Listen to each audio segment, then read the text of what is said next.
Bienvenidos a la clase sobre el origen del sistema solar y la formación de los planetas terrestres, de los cursos de Geología Histórica y de México, y de Interacciones e Historia de los Sistemas Terrestres. En esta clase revisamos las características principales del sistema solar, las ideas más importantes sobre su origen y evolución, y nos enfocamos en el estudio de las características y formación de los llamados planetas terrestres, que son los planetas de la zona interna del sistema solar, con una superficie rocosa que comparten algunas características en común con la Tierra, de ahí su nombre.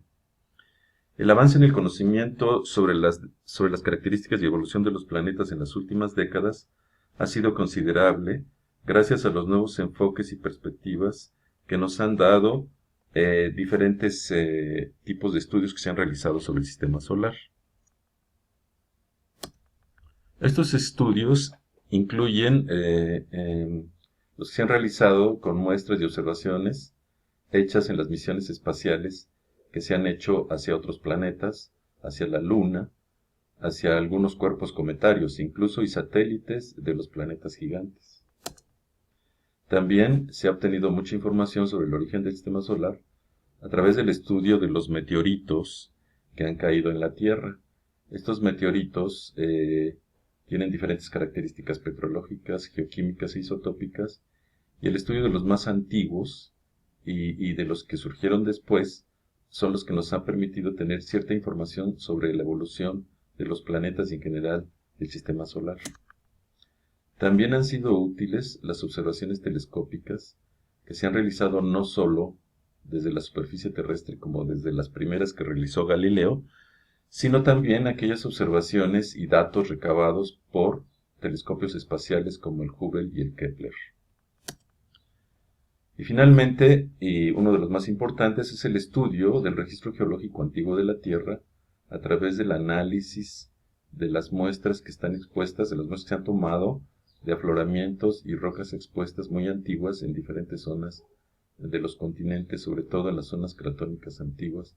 Un ejemplo de ello es el Cratón de Norteamérica, por ejemplo, en donde la zona expuesta llamada el escudo canadiense ha sido sujeta a estudios muy detallados para conocer algo sobre la primera evolución de nuestro planeta.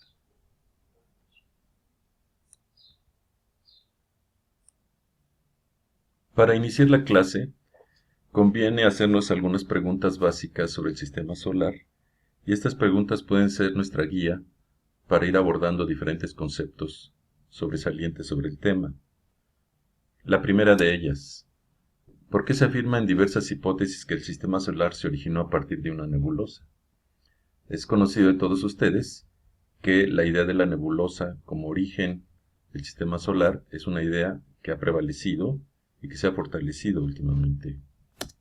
Otra pregunta: ¿cuál es el origen de los elementos químicos que forman la materia del sistema solar?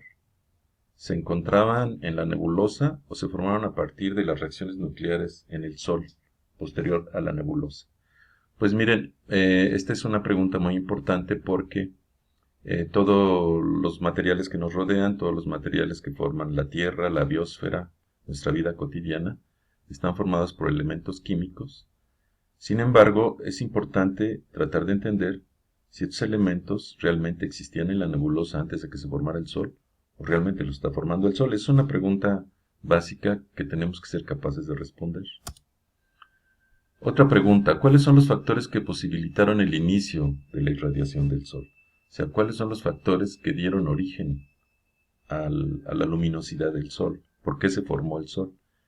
Es una pregunta muy importante porque es la pregunta inicial de la formación del sistema planetario. Es decir, es un sistema planetario de cuerpos que están girando alrededor del Sol y es importante saber cómo fue que se inició el Sol. ¿Cuál es el factor o los factores que influyeron principalmente en la zonificación planetaria del sistema solar?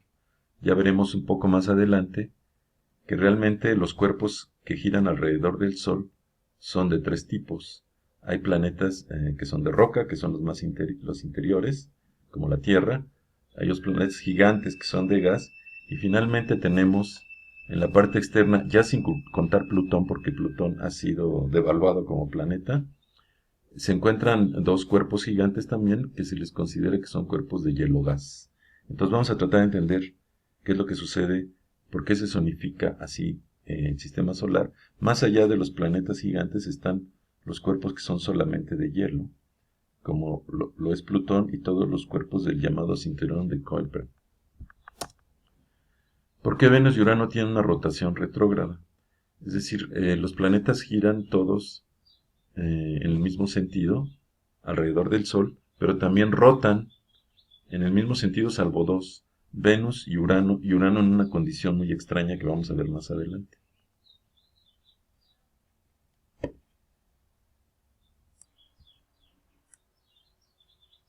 Continuamos con las preguntas. ¿Por qué algunos cuerpos como Mercurio, la Luna y parcialmente Marte tienen una superficie craterizada, está llena de cráteres, y otros como la Tierra y Venus no tienen tan abundantes cráteres? Eso es algo que nos va a ayudar mucho a entender cuál era la situación inicial cuando se formaron estos planetas.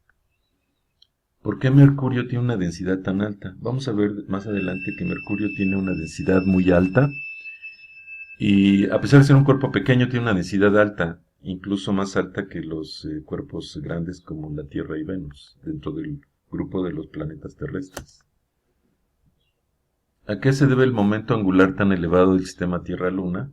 Es decir, el sistema Tierra-Luna es un sistema especial, lo vamos a ver, la Luna es demasiado grande, es un satélite muy grande para un planeta no tan grande como la Tierra, y que además giran relativamente rápido. Es un sistema que tiene un momento angular elevado, y eso nos va a dar mucha pauta para entender cómo fue que se originó la Luna y cómo es que se originaron otros satélites en las condiciones iniciales en las que se encontraba el sistema solar cuando recién se empezaban a formar los planetas.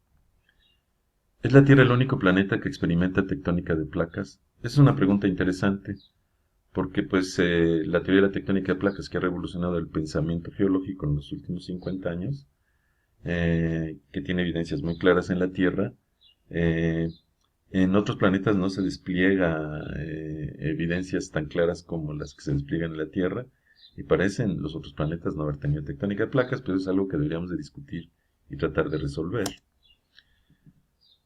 ¿Por qué es la atmósfera de la Tierra diferente a los otros planetas como Venus y Marte, sobre todo en la abundancia de CO2? La Tierra es un planeta cuya atmósfera está formada principalmente de nitrógeno y oxígeno. Sin embargo, Venus y Marte, que tienen una atmósfera muy diferente, es una atmósfera de CO2. Otros cuerpos como la Luna o como Mercurio prácticamente no tienen atmósfera. Entonces, el tratar de entender estas diferencias es muy importante para saber cuáles fueron las condiciones iniciales en la evolución del sistema solar. ¿De qué fuente se puede obtener información acerca de la edad de la Tierra? Esta es otra pregunta clave. La edad de la Tierra ha sido un tema importantísimo científico desde el siglo XIX, desde finales del siglo XVIII. Y este tema es un tema que vamos a tocar porque la Tierra parece ser un cuerpo muy antiguo, sin embargo nosotros no tenemos evidencias directas en rocas expuestas en la superficie de los primeros episodios en su evolución. Bien, echemos un vistazo al sistema planetario del sistema solar. Tenemos aquí en la parte superior de esta imagen los planetas colocados ahí a escala respecto a su tamaño, pero no a su distancia. Entonces el sistema solar cuenta con 8 cuerpos planetarios. Antes eran 9, Plutón se consideraba un planeta, pero ahora Plutón es parte de un grupo de planetas enanos o planetoides. Tenemos 3 grupos principales de planetas, los 4 más cercanos al Sol, que son Mercurio, Venus, la Tierra y Marte, que son cuerpos que están formados, al menos en la parte externa, por rocas, y que tienen una superficie sólida muy bien reconocible. Y tenemos el otro grupo, que es el de los 2 planetas más gigantes del sistema solar, que son Júpiter y Saturno, Saturno con sus anillos muy característicos, y estos planetas están formados esencialmente de gas, no sus satélites, pero sí el cuerpo principal de los planetas. Este otro grupo, el último, el de Urano y Neptuno, son planetas que en su parte externa tienen hielo y gas, tienen como especies de grumos de hielo y gas, Entonces, estos son los tres cuerpos planetarios, tenemos los planetas enanos y tenemos el cinturón de asteroides que se encuentra aquí ubicado entre Marte y Júpiter, y dentro del cinturón de asteroides el asteroide más grande es Ceres. Bien, los planetas están girando alrededor del Sol en la misma dirección y ellos tienen sus movimientos de rotación alrededor de su eje. Como podemos observar en esta figura, el eje de los planetas no necesariamente es perpendicular a la elíptica o el plano orbital, la eclíptica, perdón, o plano orbital de los planetas, y entonces tenemos, por ejemplo, que la Tierra tiene, o su eje de rotación tiene una cierta inclinación, también la tiene Marte, y el caso extremo es Urano, porque Urano es un planeta que prácticamente gira acostado. Entonces, un detalle que mencionamos en las preguntas iniciales es de que en el caso de Venus la rotación es diferente a la de los otros planetas porque gira en dirección inversa a la de la Tierra y a los demás planetas, salvo Urano. Urano, digamos, gira al revés, pero es un planeta que prácticamente está girando acostado. Entonces, esa es, digamos, la condición general de los planetas. Ahora, ¿cuál es la distancia entre uno y otro? Pues esa distancia se va incrementando. A medida de que nos vamos alejando del Sol, la distancia de un planeta se va incrementando con respecto al planeta anterior. Y esto está gobernado por una ley, que es una ley empírica, que se llama la ley de Titus-Bode, en la que nosotros podemos estimar la distancia que hay de un planeta a otro con base en ciertos parámetros. Por ejemplo, si asumimos una serie de números que empiezan desde el 0, luego el 3, y luego el 6, y luego el 2 y el 24, podemos ver que el siguiente número es el doble del número anterior, salvo en el caso inicial, porque el 3 no es el doble del 0.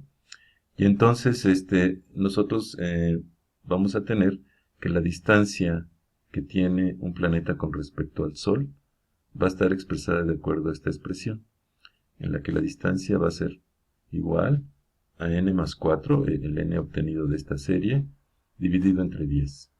Muy bien. A estas alturas nos podemos hacer la siguiente pregunta. ¿Cómo podemos obtener la información que nos permita entender cuándo y de qué manera se formaron los planetas del Sistema Solar y cuándo se formó el Sol? Bien, veamos algunos datos generales del Sistema Solar. Eso nos va a permitir tener alguna idea de por dónde podemos entrarle al problema del origen del Sistema Solar y especialmente de los planetas terrestres. Tenemos aquí varios datos interesantes. ¿Cuál es la distancia media de la Tierra al Sol? Pues son 150 millones de kilómetros, lo que equivale a lo que llaman los astrónomos una unidad astronómica. El diámetro medio del Sistema Solar se puede considerar que sean 4.500 millones de kilómetros, si tomamos como referencia el semieje mayor de la órbita de Neptuno. Decimos semieje mayor porque son órbitas elípticas, lo vamos a ver un poquito más adelante. Pero si tomamos, por ejemplo, el cinturón de bloques de hielo de Kuiper, que es el que se encuentra más allá de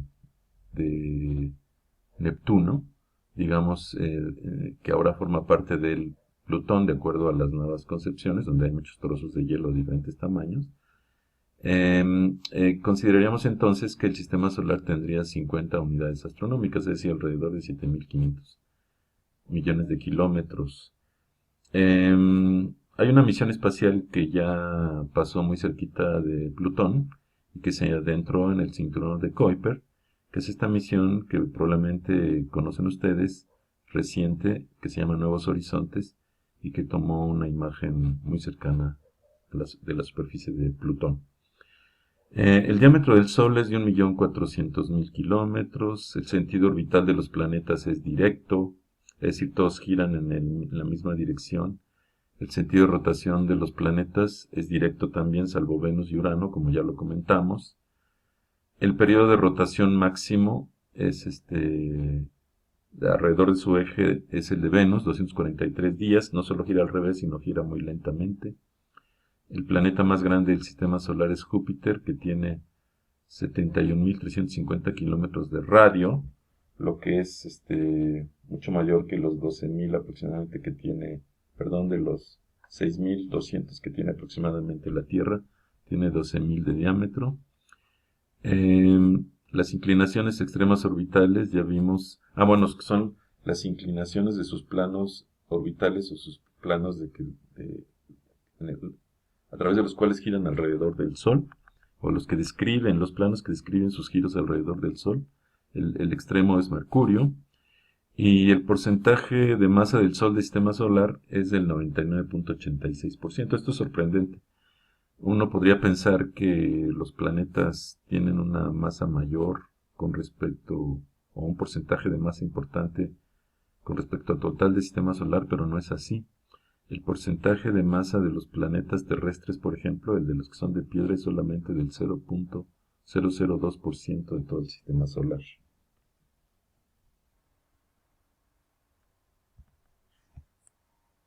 Bien, ahora revisamos algunas características interesantes y algunos datos interesantes de los cuerpos planetarios que nos van a permitir entender algunas cosas que sucedieron al inicio de la formación del sistema solar.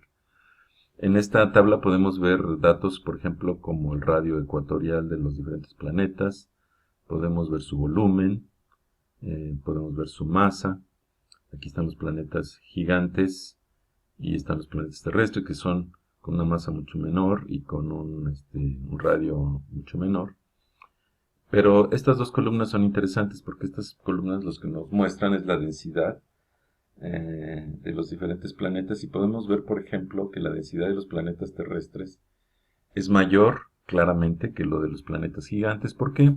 Porque son planetas rocosos con núcleos de hierro, y estos de aquí son planetas formados principalmente por gas y pequeñas partículas de hielo.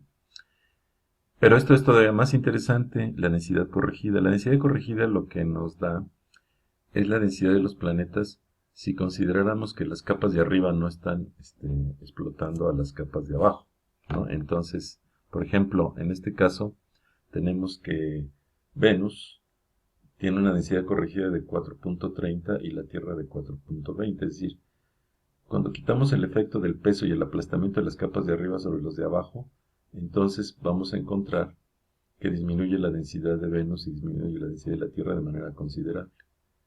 Pero algo extraño sucede con Mercurio. Si a Mercurio le calculamos la densidad corregida, lo que vamos a encontrar es que disminuye muy poco su densidad. ¿Cómo podemos explicar esto? Ese es un detalle importante. Aquí tenemos como referencia la densidad corregida de Júpiter, que también disminuye muy poco, pues es un planeta cuyo gas no pesa y aplasta demasiado los cuerpos de abajo. Sin embargo, sí disminuye su densidad cuando le quitamos el efecto del peso de las capas de arriba. Bien, algunos detalles adicionales, por ejemplo, cuáles son los gases más abundantes en cada una de las atmósferas de los planetas. Vamos a ver, por ejemplo, que hay un claro contraste entre los gases que forman las atmósferas de los cuerpos planetarios llamados terrestres y las de los planetas gigantes. Los terrestres tienen mucho CO2, no especialmente la Tierra, aunque es paradójico porque ahora lo que nos preocupa es el CO2, pero realmente los componentes más importantes de la atmósfera, como se había comentado, son el nitrógeno y el oxígeno. En Venus tenemos el dióxido de carbono y el nitrógeno, y en Marte también. Entonces, esto lo vamos a tratar de explicar cuando hablemos ya de la evolución temprana de estos cuerpos planetarios. Los otros cuerpos, los gigantes, tienen más bien hidrógeno y helio, que son los gases originales de la nebulosa solar y los gases principales del Sol mismo. Entonces, esta es una diferencia muy importante en las atmósferas de los planetas.